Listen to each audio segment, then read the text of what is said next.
My name is Toni Haastrup. I'm a senior lecturer at the University of Stirling in Scotland.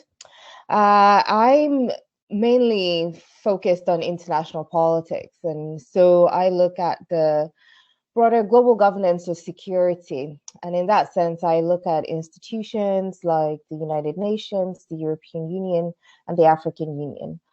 For the last few years, my work has mainly focused on the women, peace, and security agenda, where I'm quite interested in the local knowledges, particularly knowledge from the Global South, and the ways in which Global South actors have informed global normative frameworks like the women, peace, and security agenda.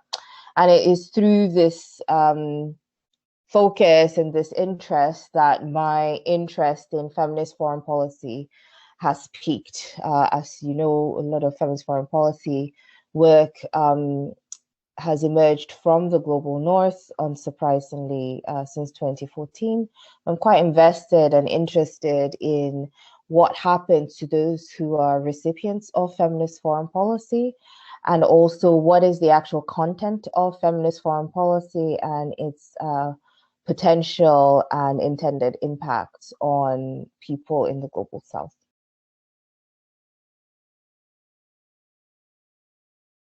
In the context of my own work, I don't really define feminist foreign policy. Part of the reason for that is, unlike other sort of theoretical approaches to international relations or international politics, feminist foreign policy first emerged from specific policy practice of a specific country, which is Sweden.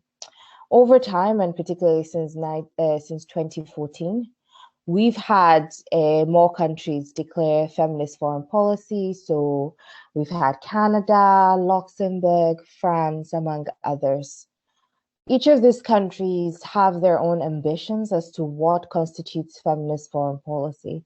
So at a conceptual level, there isn't necessarily a coherence in what feminist foreign policy means.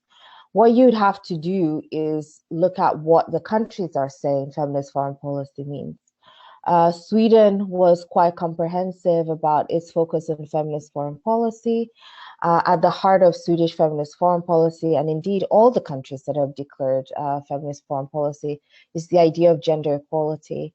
But beyond that, they might diverge on what their foreign policy focus is. So Canada wanted to focus on international development, and in that sense, its understanding of a feminist foreign policy was very much linked to its international development obligations. France started out with a feminist diplomacy policy, which again would suggest that its understanding of feminist foreign policy, at least initially, was very much wrapped up in its diplomatic practices. So in that sense, it becomes very difficult to have a coherent definition of what feminist foreign policy is. Rather, what you might have is trying to understand the linkages that these countries make between feminism, which wasn't there before, and foreign policy. As I've said, gender equality seems to be a common thread. In particular, these countries tend to reinforce and reiterate their commitment to the women, peace, and security agenda. Given that this is a rather large agenda, each country, of course, might decide on its specific areas of prioritization. So in that sense, when I personally think about feminist foreign policy, I think that the only definition that is possible can only be aspirational, because again, you don't have this linear, coherent definition. So to my mind, feminist foreign policy, of course, would need gender equality, but this should be considered a bare minimum. So what I've called a necessary but insufficient condition for feminist foreign policy. For feminist foreign policy to exist, there have to be feminist aspirations behind foreign policy. There has to be a sense that foreign policy practices not only promote gender equality, but they do not engender in of themselves gender inequality. So not just what we promote in foreign policy, but the impact of foreign policy as well. But I also think when I think about gender, I think we can think about gender as a structure of power. So it's not just about equality between men and women in a sort of in a sort of material sense, but thinking about the ways in which systems of oppression impact on the lives of men, women, but also minoritized others, and those minoritized others who might be feminized, even if they are not attached to feminine bodies. And so, to me, a feminist foreign policy must also be intersectional. You must be aware of the power dynamics as they exist within the international system, and it must be seeking expressly to break down those power hierarchies, which are often gendered and racialized.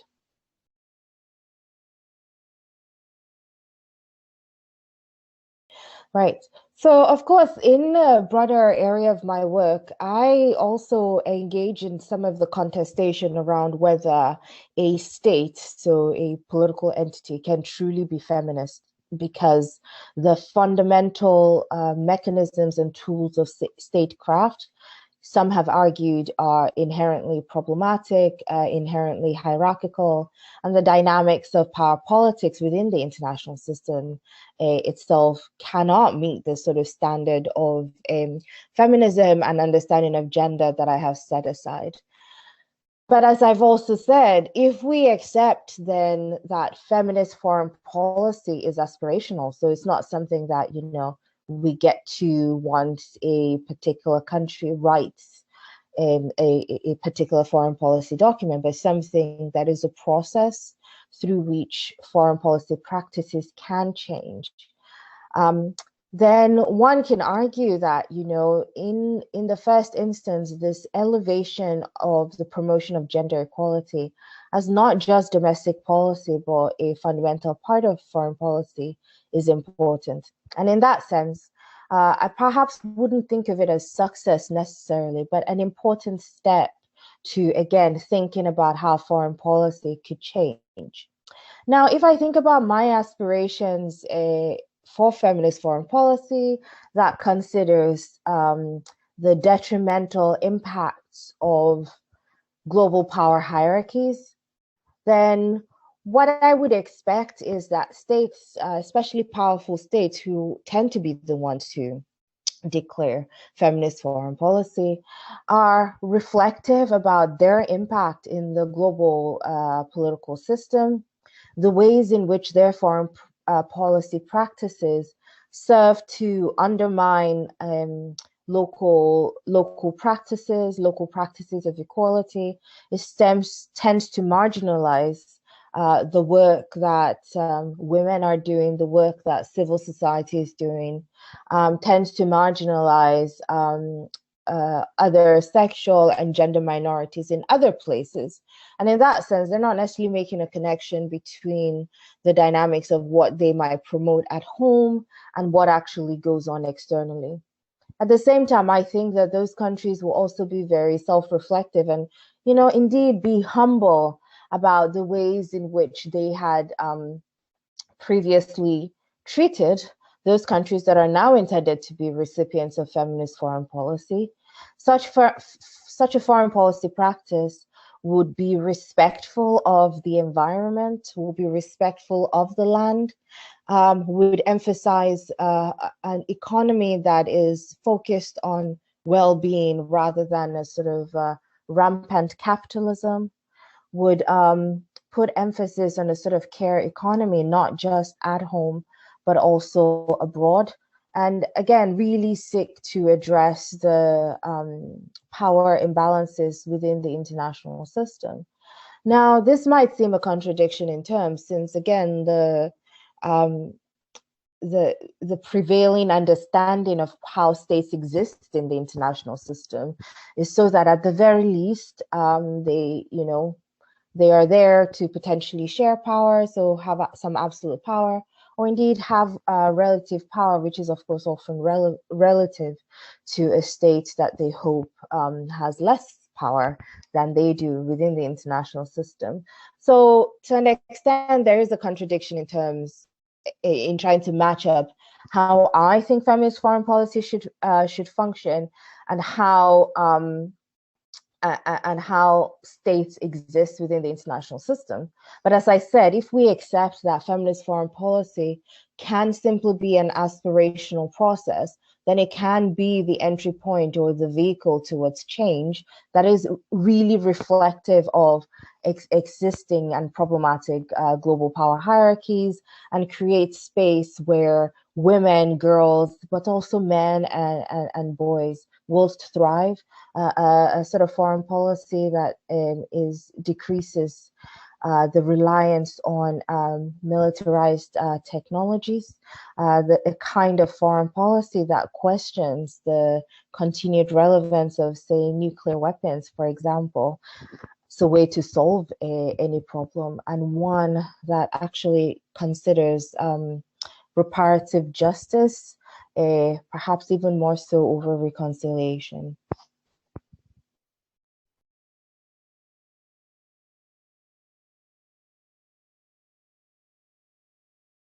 So I think we are in a situation now where the fact that feminist foreign policy has come from the suggests that, you know, we feminists within the halls of power, within the halls of state power. And so in that sense, one would assume that those people who are located in this particular spaces can shift and can change the practices of those spaces. So to give an example, when at the most recent United States elections, there was the sort of election of the Biden and Harris presidential ticket. And one of the things they highlighted in the context of their transition is the importance of a gender equality and what that means, not just at home, but also what it means abroad. And of course, what we've seen very quickly after inauguration is, you know, we saw the appointment of a Secretary of State who has been very clear that, you know, of the linkages between the domestic and the international, the importance of promoting gender equality and women's rights and women's empowerment, the importance of trying to deal with the sources of racial inequality. So if you have that kind of language that is happening within the foreign policy apparatus of, say, a large state like the United States, which has not declared a feminist foreign policy, this would suggest to me that, you know, there is a possibility of change because of the sorts of people who are positioned within statecraft, and therefore the kinds of policies that they propose might lead to some sort of change. So we know that in the context of the US, one of the first things that they've sought to do is remove this sort of ban on funding organizations that might support abortion as health service, for example. And that, you know, that has a real impact on communities' lives, right? So of course, it's a woman that will have an abortion, but the reasons for those abortions often have an impact beyond just a single person. It might be family life, it might be life in a community, or just simply individual well-being. And so we do see that, you know, simply by having people in a position of power within the apparatus of the state, we might begin to sort of see certain changes. Now, when a country labels its foreign policy feminist, where I also see the possibilities of changes, despite some of that contestation about whether a state can actually do much, is when you name it feminist foreign policy, yes, you're effectively calling on those people who hold government to account to hold you to account on that basis, right? So this is not just, there is a suggestion that the move towards feminist foreign policy would suggest that this is not business as usual, right? This is not the usual practice of statecraft. And so once you label something feminist, I think that that's sort of a call to allow those those people who expect the change to call you into account if you're not actually fulfilling the promises and aspirations of this feminist foreign policy. And I think that it's through this processes and through these interactions that one might begin to see change occur in the foreign policy practice of a particular state. That does not suggest that the change would be radical, because often you work within the boundaries of existing institutions, of existing policies, but nevertheless, potentially we can see the labeling, or at least the move towards the norms of what makes feminist foreign policy, as an indicator of a desire for change and an indicator that, you know, there is a new, there are new guards, so to speak, within the foreign policy apparatus of a state.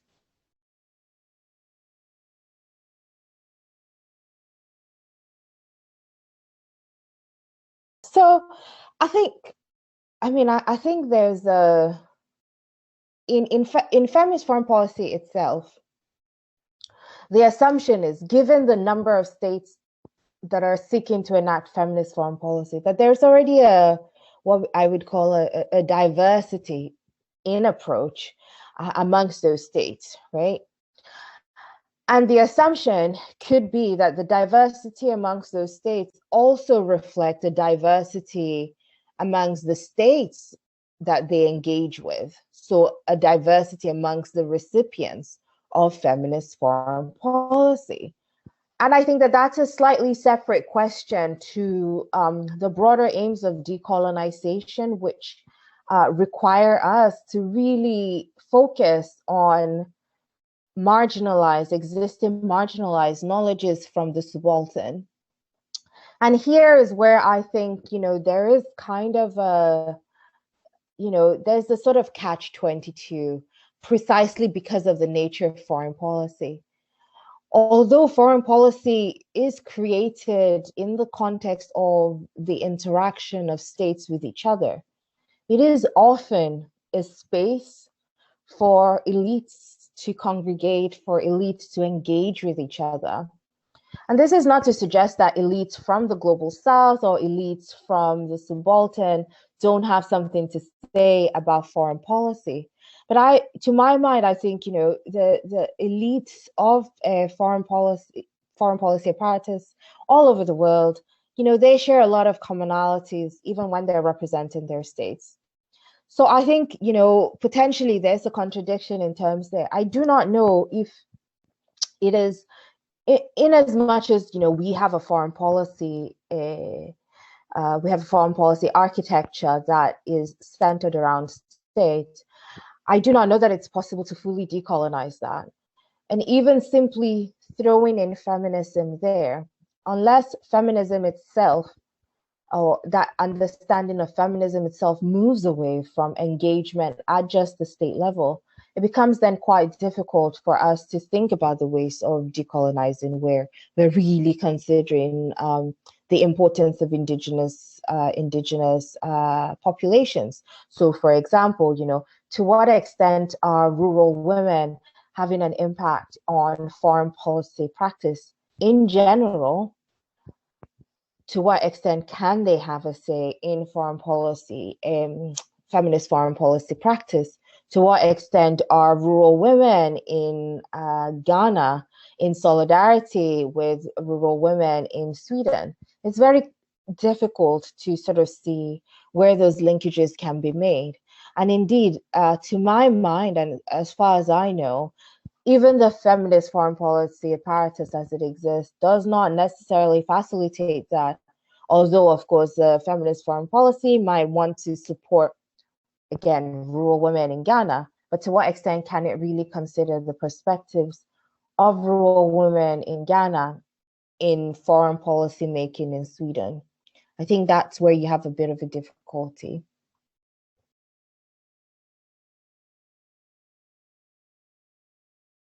I mean, I think so. Even if we go to the aspirational understanding of feminist foreign policy, I think we need to think about security very differently. In that sense, rethinking security is perhaps not that, it's not a different call to the ones that critical security theorists and experts have previously made. That we need to think about, whose security is it that we're thinking about when we talk about security? To what extent can our current understanding of security actually lead to sort of a full emancipation and well-being of communities, of groups, of regions within states, for example? So if we're thinking about feminist foreign policy, to my mind, we need to rethink all of those concepts that we think are quite fixed in their meaning. That said, of course, if we detach feminism from foreign policy itself, we know that there are different types of feminisms. So if say a country wants to have a feminist foreign policy and its understanding of feminism is quite basic. It's about the equality between men and women, because men and women should be the same. And so that country might then focus its foreign policy emphasis on ensuring, for example, that girls go to school as much as boys go to school, that when you look at companies, that there are as many women on boards of companies as there are men. So the very basic things that we know about gender equality, sort of, the equality of opportunities, so to speak. But we know in normal feminist practice that, that does not always work, because not only do they see gender as correlating to sex and in very binary terms, this does not address the broader systems of oppressions and the ways in which different systems of oppressions might intersect in undermining a person's emancipatory potential based on their location, for example.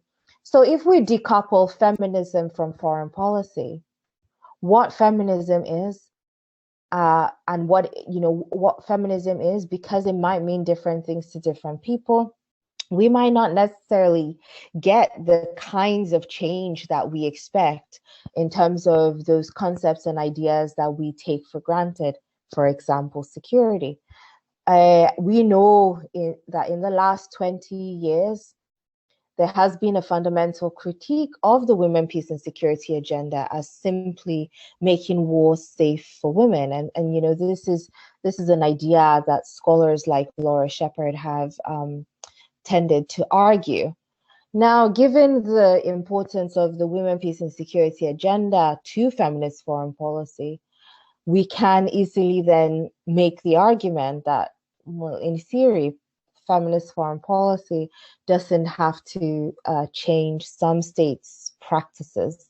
And this is where I, again, go back to the idea that for me, in the end, then, feminist foreign policy, perhaps its strongest point or its strongest contribution is that it holds the space for us to make other states, or the states that practice this brand of foreign policy, to be accountable for their actions while also being aspirational in its broader aims.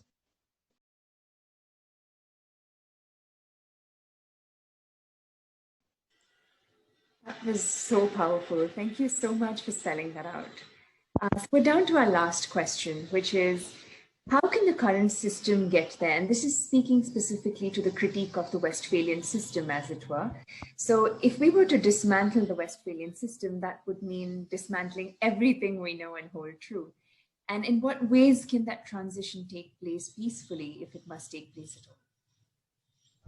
Right. Oh gosh. I think, this is where this is the space for being slightly controversial.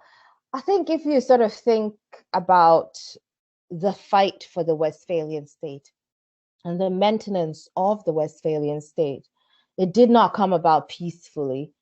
So it's very difficult to see how the dismantling of the system would come about peacefully.